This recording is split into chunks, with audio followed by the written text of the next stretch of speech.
I wanted to help people, heal people. It's funny how life can take what you want and flip it in such a way that you can savor the bitter taste of irony on your tongue. Upon my enrollment in the Hero program, they would have practically given me anything I wanted. They said that I would have a spot in the highest ranking team the moment I graduated, practically swore such. After all, every hero team needs a healer. It was slow going at first. Before we could use our powers, it was basic things. Tactics class, ethical use of powers.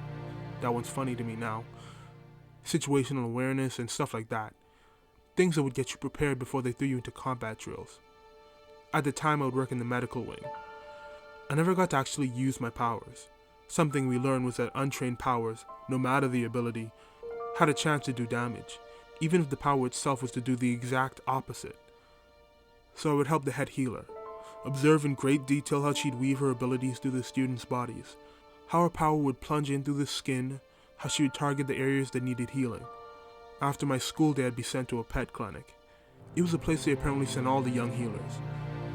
We would apply all the things we picked up while watching the school's head healer and apply them to the animals, using our power on smaller animals, until we were good enough to spread our abilities to humans. And I was good at it. Really good. In my first week at the clinic, I was able to heal 15 dogs, 9 cats, 3 snakes, and 1 elderly gerbil named Senior Fluffball. Now, you can only imagine the ego of a kid who was told that he had one of the strongest healing abilities. Heck, when they first ran me through the sensors to gauge my abilities, the technician almost passed out just by reading the numbers displayed. So, of course, when we had our first combat assessment and Sean Richards, a speedster, went up against Kyle Mitchell, a tank, and ran at him at full speed, only to find himself smashing fist first into a kid that was usually 5'9" but was now suddenly 7 feet tall and made of glistening steel. The sound of snapping bone and the spray of blood as Sean's arm practically exploded from the impact, I saw it as a prime opportunity to flex my proverbial super muscles that had been aching to be used. I remember thinking that the matchup was dumb as I ran onto the field. They were complete opposites, but I guess the logic with Sean was supposed to think more tactically when fighting an opponent who could withstand his super speed attacks. After all, the field was set up with all kinds of things he could have used to subdue the Iron Giant instead of attacking head on. Just one of them being that Sean could have used the broken down power lines, which were a part of the destroyed city block the arena was designed to look like, to wrap up and halt the giant. But Sean was like most speedsters. Move first, think later. I remember sprinting past the on-site healer, who ran towards the 2 boys. I forced my body to pump adrenaline into my veins with my power, enhancing my lungs to pull in more oxygen as I made my way through the field, from my far-off position where the rest of the spectators were. I arrived and fell to Sean's side where he lay clutching the mangled remains of his arm, screaming in agony as crimson blood gushed from the several areas bone had punctured through his skin. Kyle stood there shell-shocked, Sean's blood slowly racing down his ironclad form. I could remember the feeling as I plunged my power into Sean's body, as I placed my hands on him. I could feel everything, his hammering heart in his chest, the copious amounts of drugs his brain released in an attempt to manage the situation. I could feel the way his eardrums vibrated as his own screams made their way to them. Then my power attacked the problem. New skin was formed, bone was pulled back into place, and skin was stitched back together, scars forming over the wounds and fading away in seconds. Even a chipped molar at the back of his mouth was healed, good as new.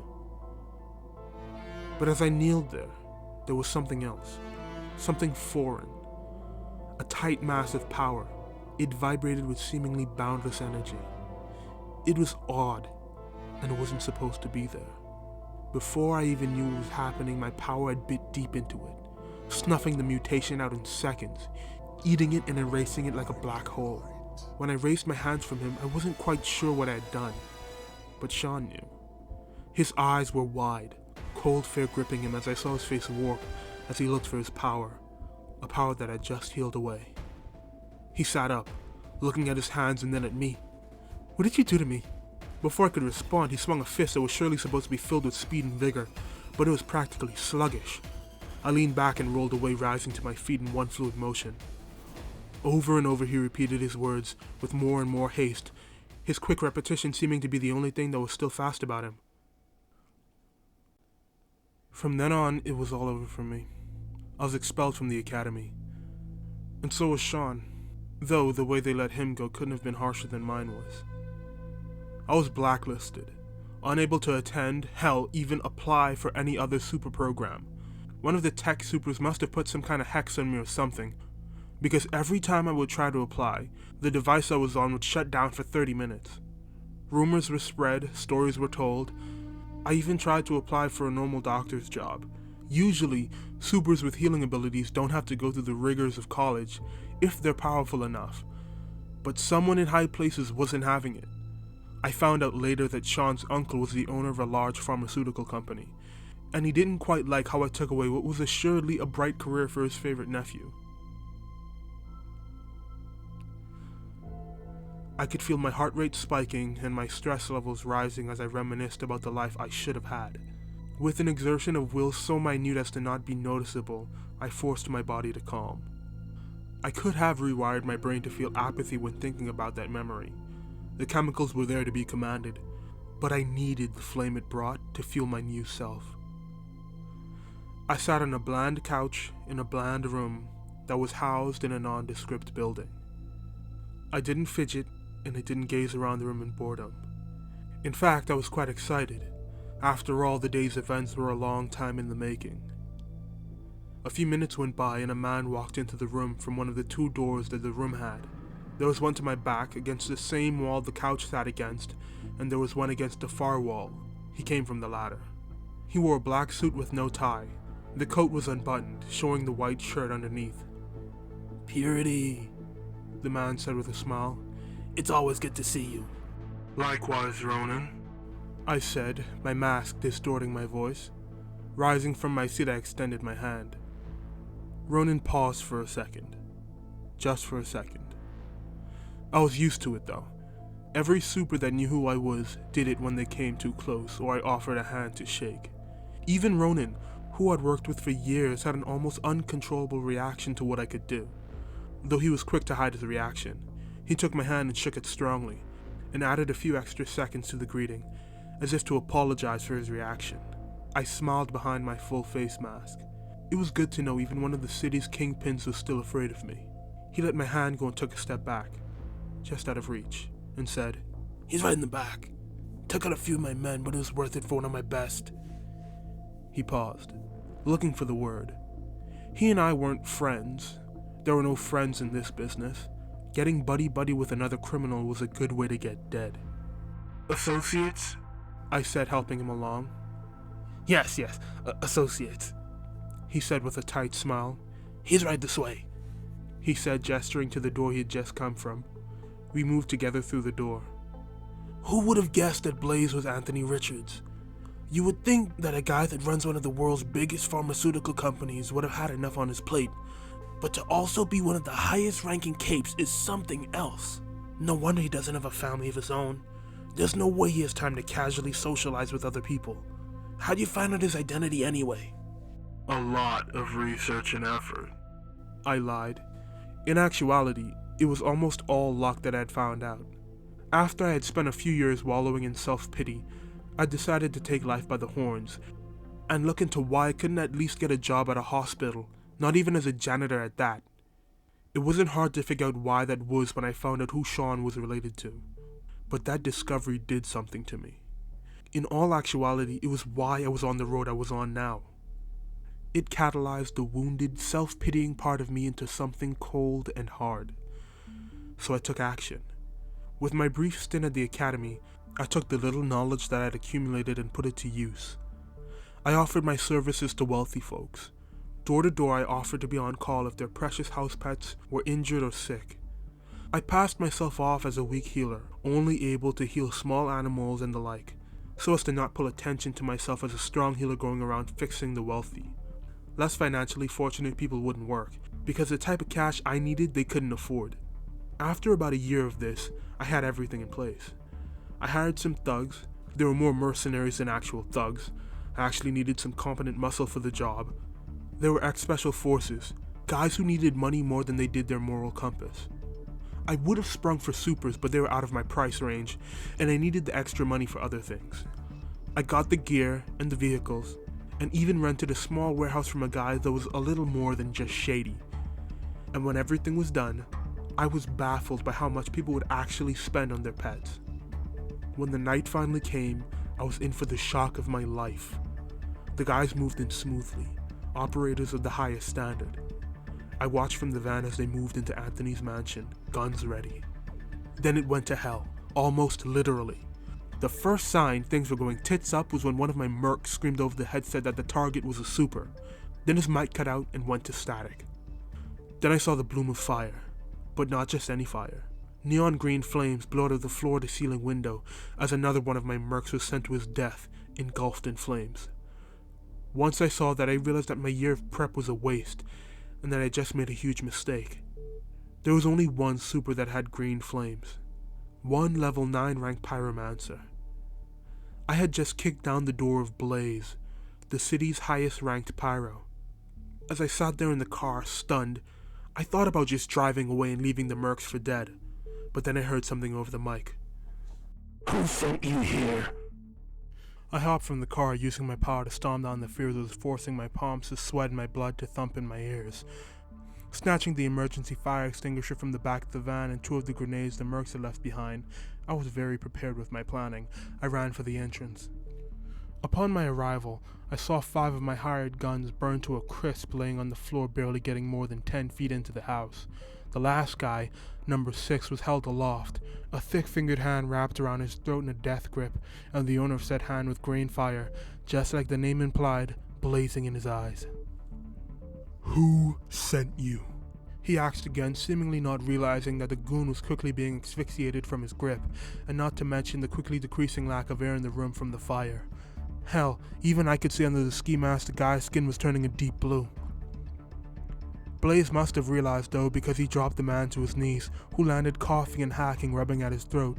Then he leaned down and said in a snarl, Tell me who hired you, or so help me God, I'll melt the eyes out of your sockets and have a reader come here and dig through that empty head of yours until I get what I want. I didn't have time to see if my money was good enough for the guy to hold his tongue, especially with the carnage in front of me. I was sure that Blaze wasn't lying, so I started my plan. I jammed one grenade between the release lever and the handle of the fire extinguisher and pulled the pin of the grenade, and heaved it towards the 2. It took Blaze a split second to see the grenade wedged in the extinguisher, and he reacted instantly. He pushed himself away on a jet of green flame from the jerry-rigged device.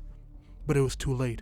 The grenade exploded, shrapnel tearing apart the extinguisher, sending its contents around the room and pushing Blaze and the merc in opposite directions. Not trying to leave any loose ends, I found the mercenary's body slumped against one wall, so I pulled the pin on the other grenade and tossed it in his direction. As it flew through the air, I could hear Blaze hacking up a lung on the other side of the room as he breathed in the contents of the extinguisher and saw flickers of green flame through the dust. It was silly to think an extinguisher was going to stop him. He was a level 9 after all, but the brief surprise had stunned him. So as the grenade went off, undoubtedly leaving my hired gun in giblets, I turned tail and ran back to the car, with new information in mind and a new plan already being pulled together. We walked down a long hallway and down a flight of stairs. I could feel the temperature rising as we approached.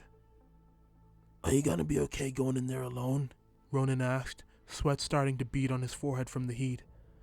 I looked at him from behind my featureless mask. You've seen what I can do, and you know my suit is tough. You're the one that connected me with the tailor after all. I'll be fine. I looked down at my suit. It was a white gray design, thick but malleable flame and heat retardant material that I couldn't get the tailor to admit what it was made of, wrapped around my body, from head to toe. The only parts of me that weren't covered were my hands. Heavy plating sat atop the material wrapped around my chest, legs, and arms. My utility belt sat around my waist, nice gadgets and fun toys that were built by one of my guys sitting snugly in their housings. My bulletproof mask encased my head. It had a glossy white, almost mirrored finish to it. To complete my getup, I had a large red cross that spread across my chest, the top reaching below my collarbone, the bottom just below my belly button, and the arms across my pecs. I'd had a cape at one point. I find that quite funny considering the irony of who I now was. But scrap the idea. After my first run-in with a cape, Captain Crimson almost ended with me strangled to death as he wrapped my cape around my neck and pulled like his life depended on it, which it did. I only survived because I got a finger through the eye hole in his mask and killed his power. After that, he was quick to follow. Yeah, you're probably right. Heroes and villains alike don't fear you for nothing, I guess, Ronan said with an awkward chuckle. Do I scare you, Ronan? I asked with a smile in my voice. I looked at him from behind my mask, sweat seeming to fall faster now, even considering the heat. He said dumbly. Looks like we're here. We stood at the end of a hallway, a dim light bulb the only source of light in the corridor. A heavy metal door stood in front of us, a locking wheel fixed in the center like it was ripped right out of a submarine. To my left, fixed into the wall, was a red button. Seems like the big guy's pretty fired up. Why don't we cool him down? I pressed the button. I could hear the whirring of machinery, and if Ronan had gotten my instructions right, at that moment all the oxygen was being sucked out of the room, snuffing the fire out of Blaze. I let it run for a few seconds as I watched the temperature gauge affixed to the door start to go down. That seems to be enough. You did good, Ronan, I said, patting him on the shoulder, not missing the flinch he had at my touch. Time to make my entrance. I walked to the door, grabbing a hold of the still hot metal, instantly healing my wounds as they were formed and ignoring the sizzle of my skin. A moment later I was closing the door behind me. The thought that Ronan would hit the button again to kill both of us was an idea that I'd had. That's why I'd had some extra specifications for the contractor that Ronan had put on the job. If the button was hit twice in a short amount of time, or if the sensors detected that I was in the room when the button was pressed, then the door would open, and Ronan would have to explain to me what exactly he was trying to do. It was good to have multiple people on the payroll for this kind of thing. In front of me was a man in his mid-60s, built like a brick wall, muscles on top of muscles. He had a full head of gray hair and wrinkles pulled at his face, age chipping away at the powerful super. He wore boxer shorts and a wife beater. I'd specified that Ronan sent his men to capture him when he was asleep. From my years of research, I knew that Blaze liked to sleep light, and capturing him in his suit was just a bad idea outright. He was on the same level as mine, if not stronger. He was on his knees, taking in heavy breaths of air. He seemed not to like having the air ripped out of his lungs. Who would have thought? When he heard my footsteps approaching, his head snapped in my direction, and for a man of his age, he got to his feet quite quickly. It seemed that cape training regimen worked wonders. Purity, he said flatly. No fear, no surprise, just a statement. I was happy with his reaction. He was the best cape the city had to offer, and it would have killed the buzz I was currently on if he started groveling instantly. Hello, Blaze. How do you like your new environment? Are the reinforced brick walls to your liking? I know that you like to live sparsely, so I didn't have the guys put anything in here with you. After all, it would have just been burnt to a crisp anyway.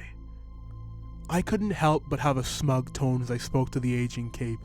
I'd waited for this moment for so long, and it was finally here. In response, Blaze just stared at me, a tapestry of anger smeared across his face. What's with the scowl, Blaze? Are your accommodations not up to your liking? I watched his eyes scan the room, those tactics classes the hero program put him through being put to use. It didn't matter though. I knew what he was thinking. While my stint in the program was short-lived, I had made it a requirement to recruit many other people that had had longer runs in the hero program, many of them ex-cons, and you'd never guess that almost all of them had a bone to pick with the program that dropped them like they were worthless gutter trash. Looking for an escape, Blaze? You can only open the door from the outside, and this room has reinforced bricks, so you can't burn through them. A special design by one of my guys. A brilliant neuron, goes by the name of Craftsman. Did you know he was actually in year 3 of the hero program when they dropped him? All because of a little explosion. That finally got me a response. That little explosion killed 3 students and 2 teachers. That bastard didn't even show any emotion when he was on trial. All he said was, "You gotta do some damage on the road to greatness," I said, finishing his sentence. And he was right. He's one of my best guys. You'll find it's no shock that someone has a loyalty when you break them out of prison when they're serving 3 life sentences. That neat little vacuum trick? His design. Blaze's eyes scanned me, sizing me up. He was more analytical than a normal person though. It was combat classes at work. Taking my height, build, and powers into mind, I could see the cogs of his brain turning smoothly behind his eyes. You really want to go hand to hand, Blaze? You know who I am. It's not very smart. It isn't. There's only ever been one other person like you, and he was kicked out of the hero program and got himself killed in a failed mugging attempt. Guess he couldn't heal that," he said with a chuckle. Seems he was still a bit touchy about his nephew that I'd gimped. I had in fact faked my own death though. It wasn't hard. I had no family to go back to, the perks of being an orphan I guess, and it wouldn't have been hard for an observant cape to figure out who I was if they did enough digging. So I decided to commit a quick act of suicide. A couple lined pockets, getting a couple people to lie, and a cadaver that had my general build, and it all fell together nicely. "I know that you can't heal people with fabric in the way, hence the no gloves," he said. He ripped a piece of his wife beater off and started wrapping his hands around, making pseudo hand wraps. "I also know that it isn't instant, you have to hold on for a few seconds, so I'm not really worried. I'll only need a few seconds to crack that helmet of yours and beat you to a bloody pulp." He cracked his knuckles and joints, rolling his neck as gouts of green flames rose from his arms. They traveled over his fists and covered his hand wraps. The fabric didn't even blacken from the flames. That was a level 9 for you. So much control. He took a typical boxer's stance, orthodox style. Left hand leading, right hand ready. Feet shoulder width apart as he started to bob, warming up. Quite literally, actually. I smirked behind my mask. The display was actually quite impressive. He was a few inches shorter than me and a couple decades older, but I could still understand why he was one of the best. The presence that he let off was domineering. I calmed my mind and got into my own fighting stance, southpaw, but my hands were loosely opened, ready to grab, but also able to quickly snap into a fist if needed. I took a step forward, and like I'd seen him do in thousands of hero vids, he opened by jetting himself forward in a gout of flame, a green streak crossing the 15 by 15 room in an instant. I sidestepped as he shot past, the heat radiating off of him, cooking the inside of my suit, the internal cooling system kicking in, normalizing the temperature, the tailor and craftsman's work paying off. He recovered quickly, turning on a dime as jets of flame shot out of his feet, pointing him in my direction. He was among the only non-flyers to be able to fly so seamlessly. Pushing off of the wall, he launched himself at me again, left arm pulled back for a heavy haymaker. As he came close, I flooded my brain with adrenaline, and time seemed to slow. I pivoted, jerking my body on one foot and brought my hand up with an open palm. I caught him around the face. The force made my pinky and ring finger break, and muscles in my back, shoulder, and arm tear. In an instant I healed them, and drove the back of his head into the ground. Over the years of my preparation, I had gone to great lengths to strengthen my body for this fight. I'd had my bones broken repeatedly, healing them again and again to make them stronger. Apparently not enough though for my pinky and ring finger. I had shredded my muscles in the gym, healing them faster and making gains so quickly that you thought I was on steroids. I had realized quickly that my ability to heal had so much more diversity than just patching up wounds. Blaze hit the ground stunned. I drove my power into him, searching for his. I weaved my power around the concussion I'd caused, looking for his flames. It didn't take long for me to find. It was like a sun. My tendrils latched themselves to his power, starting the process. As I did though, I felt the flesh of my hands singe and crackle from the heat, Blaze's eyes peering up at me, burning with hate. A fist came up and smashed into my helm, a gout of flame right on its heels. I was thrown across the room by the torrent. The cooling system in my suit was fried as it tried to combat the onslaught of heat. My exposed hands were burned to the bone as I forced my power to heal them. "You thought this was going to be easy, boy? Do you not know who I am? I am Blaze. All your planning gone to waste. I'll cook you like an ant under a magnifying glass," he monologued. I rolled onto my hands and knees and then into a ball, placing my blackened skeletal hand to my chest, healing it quickly now that it was out of the onslaught of fire. I reached down to my utility belt and pulled away a grenade. My other hand was still scorched, so I held it by the pin and flicked it towards Blaze. The pin came free and it tumbled towards the man on fire. An explosion of white powder caught off the flames and I got up. Extinguisher grenades really were a marvel. The same concept I'd used years ago, but this time much more powerful. Blaze hacked as he was covered by the smothering substance. I healed my wounds quickly as I strode towards him. "No, Blaze, in fact, I didn't think this was gonna be easy. But where would be the fun in that if it was?" Still bent over coughing, I brought a savage kick up to meet his nose. The satisfying crunch was a beautiful melody. Blaze tumbled back and I advanced. I brought a wicked left hand around and smashed it into the side of his head, sending him reeling. He made a shoddy attempt at gaining his form back, bringing his arms up to defend, his hands racing to his head as I faked a punch. I hit him with a brutal body shot. He wheezed as the hit connected. You know what? Maybe this will actually be easy. Or you're just getting old, Blaze. Because I remember you being able to do much better than this. How would I help you out? I reached the hand forward, batting away his attempt to throw a wild overhand. Grabbing onto the arm and wrenching it back, my power plunged into him once more. I found the injuries I had inflicted and one by one healed them. I found the ravages of time, the wrinkles, the aching bones, and the dementia that would have taken him in a few years, and I snuffed them out. Blaze's eyes widened as I pushed him back. The gray streaks at his temples were gone, and the wrinkles around his eyes were now fresh skin. He was practically a new man. "What did you do?" he asked, his mind not letting him believe what I'd done. I made the fight more interesting. Why? Why a path of cruelty and evil? Your power could have been used to help people, heal people. That's the funny thing, Blaze. I reached up to my helmet as I spoke. That's exactly what I wanted to do. My mask came off with a hiss and instant recognition filled his eyes. You? But you're... dead? Rumors of my death have been greatly exaggerated, I said with a wicked smile. I watched him as the dots came together about why I did what I did, and maybe how his decision to blacklist me had trickle effects that led to this moment. His expression in that moment was half of what this whole thing was about. It was simply glorious. Now I just had to get the second half. I rushed forward, forcing the old, now young man to react. His hands came up in defense, and with them a blast of flame. It didn't matter. I shut off my pain receptors and dove through the fire. Skin peeled back and was burned away in flakes, instantly being healed as I moved forward. My fist burst through the flames, an overhand left. I caught him in the side of the head and he spun off to the side, but he recovered almost instantly. As I advanced, a spinning back fist caught my chin and a blast of flame covered my face. My vision went black for a second as I simultaneously went blind and lost consciousness mid-stride from the hit. I regained consciousness and healed my eyes, having just enough time to catch myself on my hands and knees and catching a wild kick to my padded midsection that still hurt. And as predicted, a blast of flame came as a chaser. My back hit the ceiling, colliding with the casing for the lights that stopped them from being destroyed by Blaze's fire. You'll find that healing me was the worst mistake you've ever made. He walked over to me as I pushed myself up. We'll see, Blaze.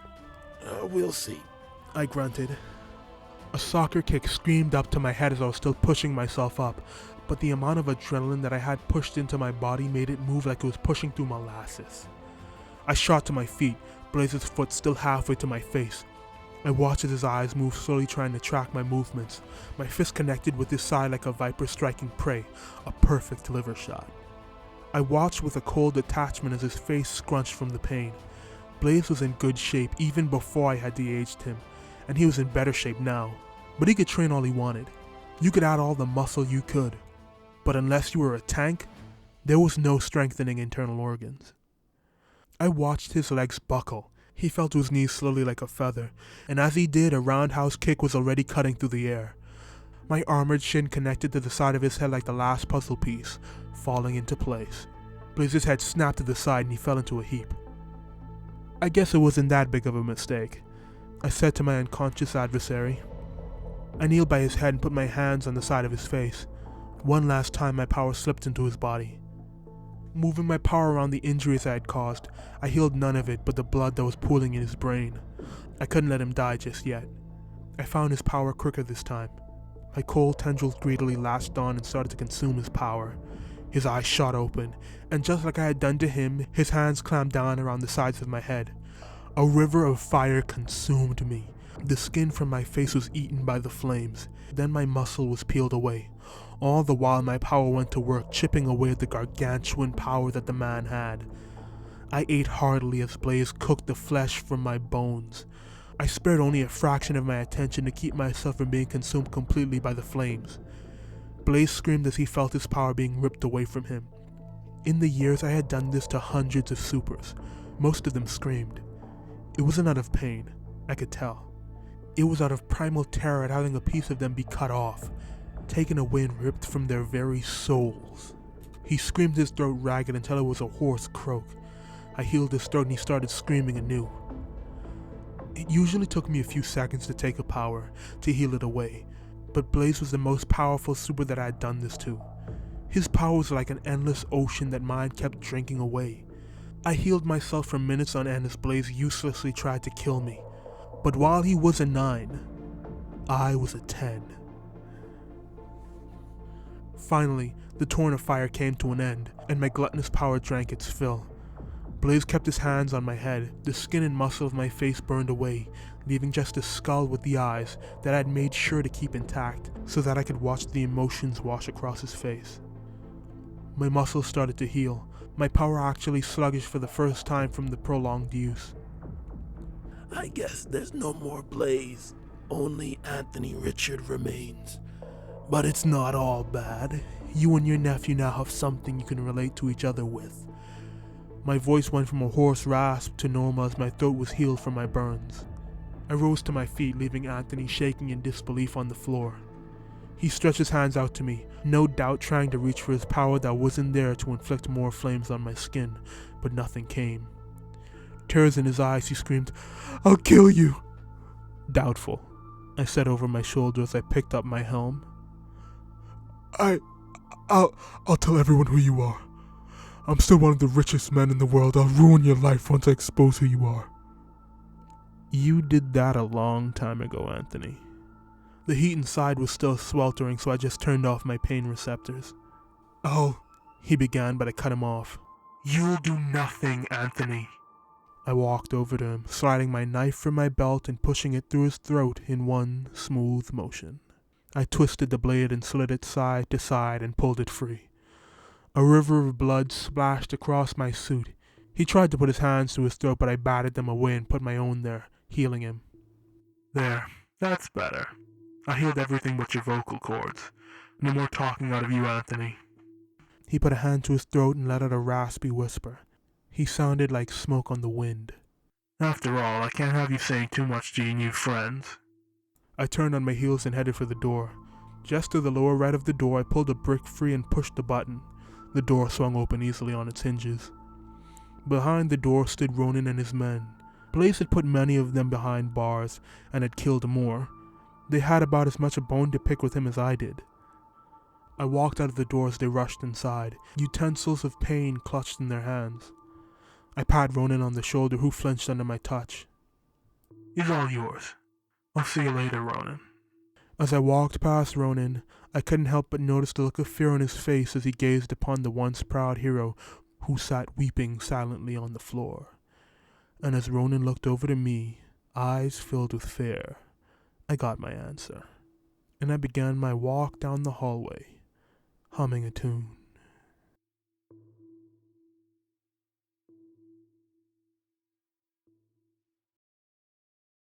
And another story comes to a close. I hope that you enjoyed the video. If you did, I'll put the writing prompt on screen. This is the first time I've used a writing prompt for one of my stories. More of these to come, because sometimes I don't feel like coming up with story ideas. I think I kind of went off the rails with this one, because now that I'm looking at it, I kind of didn't adhere to the exact theme of the writing prompt. I kind of did my own thing, and that's probably what I'll do with the rest. I have another one in the works for these, but this one I had written a while ago. This is way before I came back to YouTube. I had this one written. I don't think I'm gonna stick to the exact writing prompt, because I don't think, I'm trying to get better at writing and stuff, but I don't like being constrained to exact rules. But even though it's a writing prompt I'm supposed to, even if I tried to stick to it, I'll probably go off kind of. But it's a short writing prompt, so, well, it's not really that short. It's a writing prompt, so I get to do what I kind of get to do what I want. But there's the writing prompt. That's who it's written by. And this story is actually really fun to write because I'm really into superhero books. Like literally one of my favorite series of all times. All times, why did I say that? One of my favorite series of all time is that a plane? Can you hear that? Thing is loud. That doesn't happen often. Fun fact, if you listen closely to some of my videos, maybe you can probably hear chickens in the background. This is a fun fact. No, I don't live on a farm. Just there are chickens near where I live. Anyway, so one of my favorite series, it's not my favorite, but like one of my favorite series of all times is a superhero series called Superpowers by Drew Hayes. An amazing, can't say it enough, amazing series. I love those books to death. And like even the spin-off Corpies is like amazing too. If you haven't read those books or listened like I did, do yourself a favor and listen to those. Like they are great. With superheroes being one of my favorite genres, I do have in mind a superhero book that I want to write. Surprisingly enough, how much I love the format of superheroes going through school. It might have like a I don't want to say too much because I mean it's just a thought in my head. I haven't started writing anything, but like it'll have the vibe. You know what? Screw it. It will have superhero. It will have school elements, but that won't be the core of it because I don't want to take too much from Drew's. If I do go solely from superhero school, I will get a lot of inspiration from Drew, and I don't want to do that. I want to make this its own thing. I don't want to make it like a fan fiction. Fun fact, I don't like fan fiction. Like, I've never written fan fiction, and I strongly dislike it. I'm not, let me put it like that. I hope you liked it. I hope you enjoyed the writing prompt. I have a lot of more of these in the chamber. I have like a couple of these saved that I got off of Reddit. I will always give the writing prompt at the beginning and end of the video to see how closely I stuck to the writing prompt. I really didn't do that for this one, but I have one in mind.